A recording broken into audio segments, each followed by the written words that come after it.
السلام عليكم ورحمة الله وبركاته. أهلا بيكم في حلقة جديدة من كلام أهلاوي.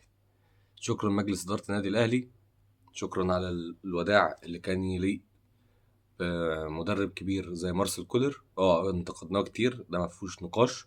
مارسيل كولر كان راجل المرحلة دي خلاص ما بقاش وقتها، فكان لازم نوجه له الشكر. وجهنا له الشكر بطريقة تليق بيه. جت متأخر شوية بس معلش يعني. إن شاء الله الموسم اللي جاي الأهلي يبقى في حالة أفضل بكتير من اللي احنا شفناه الموسم ده. حاجة عايز أعلق عليها، موضوع الشرط الجزائي. لقيت ناس كتير قوي بتتكلم على الشرط الجزائي وزملكاوية كتير بيحفلوا على الأهلي بلقطة الشرط الجزائي بتاع كولر، وناس من الأهلاوية برضه بتتكلم على شرط الجزائي اللي أنت بتطالب بيه ومش بتطالب بيه. بصوا يا جماعة، من الآخر كده، الراجل ده شغله. لو عقده بيكفل له ان هو يبقى ليه، لو عقده اتفسخ يبقى ليه شرط جزائي. بقيت بقى السنه اللي جايه ده غلط بقى في العقد، مش غلط في العقد. في الاخر دي حاجه مجلس الاداره هو اللي مطالب يحلها. دي حاجه ما تتصدرش للجماهير، احنا ملناش دعوه بالقصص دي.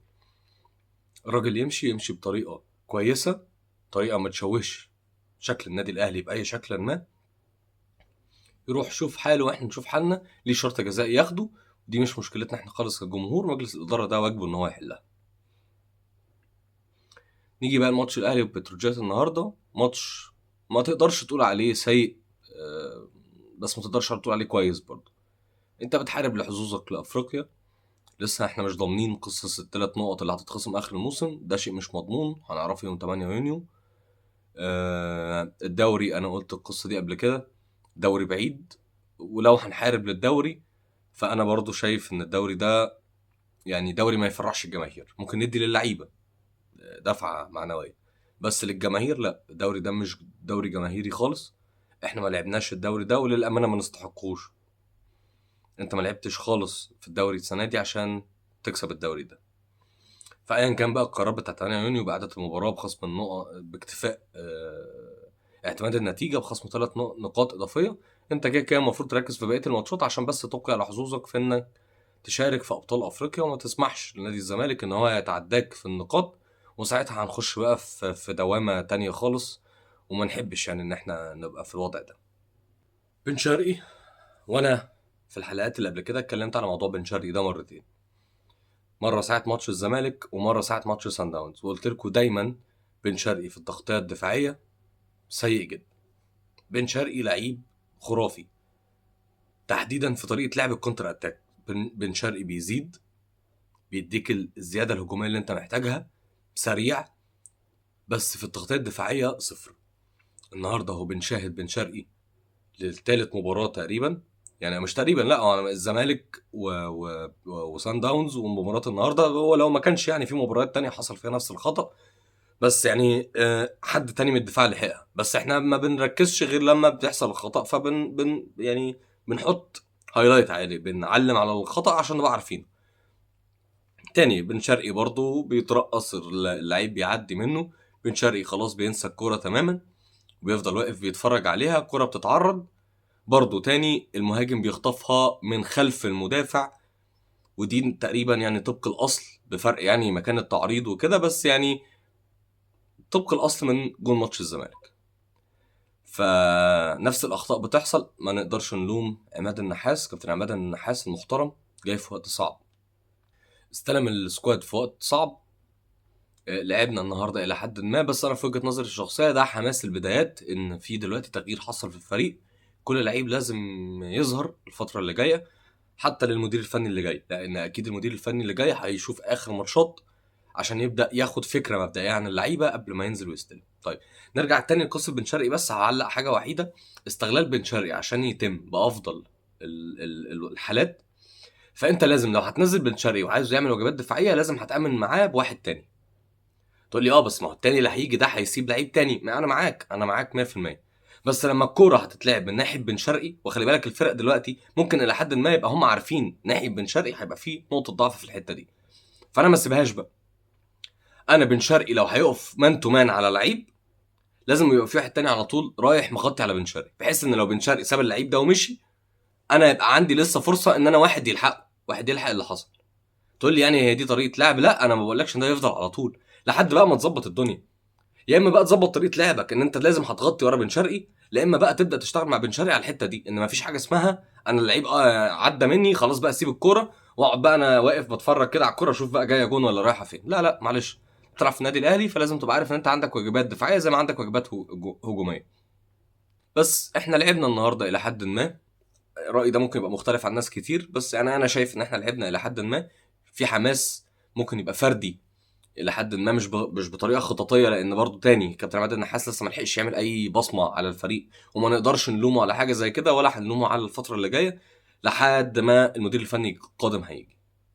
شفت بقى بوستات كتير بتتكلم على امال كولر كان بيعمل ايه الفتره الاخيره في تدريب النادي الاهلي، لما هي دي اللياقه البدنيه وهو ده التفكير وهو ده مش عارفه ايه وايه وايه وايه. يا جماعه ببساطه كده كولر الفتره الاخيره، واللي ما اتفرجش على الماتشات يتفرج عليها تاني، حتى لو هيتفرج على الهايلايتس، انا قلت لكم قبل كده ما تتفرجوش، لا اتفرجوا تاني. شوف الخطط حتى بتاعت اخر ماتشات، كولر كان مركز على تدوير اماكن اللعيبه اكتر من اي حاجه تاني، اكتر من انضباط، اكتر من تكتيكات، اكتر من عامل بدني، اكتر من اي حاجه تاني في الدنيا. هو كان كل اللي في دماغه ادور اللعيبه في مراكز مختلفه ازاي، وهو ده اللي كان بيشتغل عليه. غير كده كولر ما عملش حاجه الفتره الاخيره.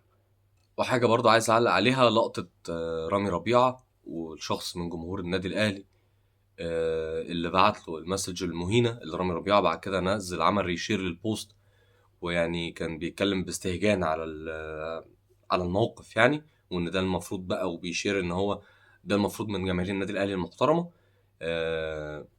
انا مع اعتراض تام على الموضوع ده. انت مش من حقك انك تخش تشتم شخص ايا كان صفتك ايه، انت مش من حقك في لحظه عصبيه في وسط جمهور دي قصه، وتبقى حاجات فرديه دي قصه، وانك تخش تهين شخص بالاسلوب ده لا لا دي قصه تانية. رامي ربيعه في مننا كتير عليه تحفظات في مواقف كتير جدا، بس ده مش معناه ان رامي ربيعه لعيب ما ادالكش. رامي ربيعه لعيب راجل وبيديك كل اللي يقدر عليه في الملعب. انت شايف وقناعتك الداخليه ان هو مش كفايه، يبقى دي مش مشكله رامي ربيعه. لكن انا باكد لك رامي ربيعه ما فيش اتنين اهلاويه يختلفوا، رامي ربيعه كان راجل في اوقات كتير قوي انت كنت محتاجه فيها راجل، زي ما كان بيعمل اخطاء كتير برضه ملهاش اي 30 لازمه. لكن لعيب بيحب النادي الاهلي تقول لي ده عم ده مش عايز يجدد ومش عارف ايه وبتاع، يا جماعه ما هو بصوا تاني انا برجع اجيب المثال ده كل مره، يا جماعه ده شغلهم، اللعيبه ده شغلهم. انتوا لسه متمسكين بفتره زمنيه بتاعه الانتماء للتيشيرت، انتماء التيشيرت ده خلاص قلناها ده للجماهير ما بقاش للعيبه. اللعيب ما ايا كان اتربى فين دلوقتي، انت فكرك يعني 3/4 اللعيبه اللي موجوده عندك دي موجوده عندك عشان انت النادي الاهلي؟ ما هو انت النادي الاهلي عشان عندك حاجتين، عشان انت عندك بطولات وعشان عندك فلوس. انت النادي الوحيد تقريبا في افريقيا اللي عندك المعادله دي بنسبه كويسه قوي. انت اللي بتنافس كل سنه في كل حته وعندك الفلوس، فكله جاي لك عشان انا عايز اظهر هنا وعايز فلوس وعايز ابقى الجماهير بتحبني وعايز وعايز وعايز وعايز. لكن ده مش معناه ان هم جايين عشان بيحبوا ده، احنا اللي بنحب ده. ده غلط في اللعيبه؟ لا اطلاقا. انا تاني بقول لك ده شغلهم، وطبيعي جدا ان هو لازم يدور على مصلحته في شغله، زي ما سيادتك بتدور على مصلحتك في شغلك وزي ما انا بدور على مصلحتي في شغلي. محدش يعني بيكلمك في انتمائك في شركتك اللي انت شغال فيها. في مننا عنده ده ما عنديش مشكله، زي ما في لعيبه لسه عندها ده، بس بقت الاقليه مش الاغلبيه.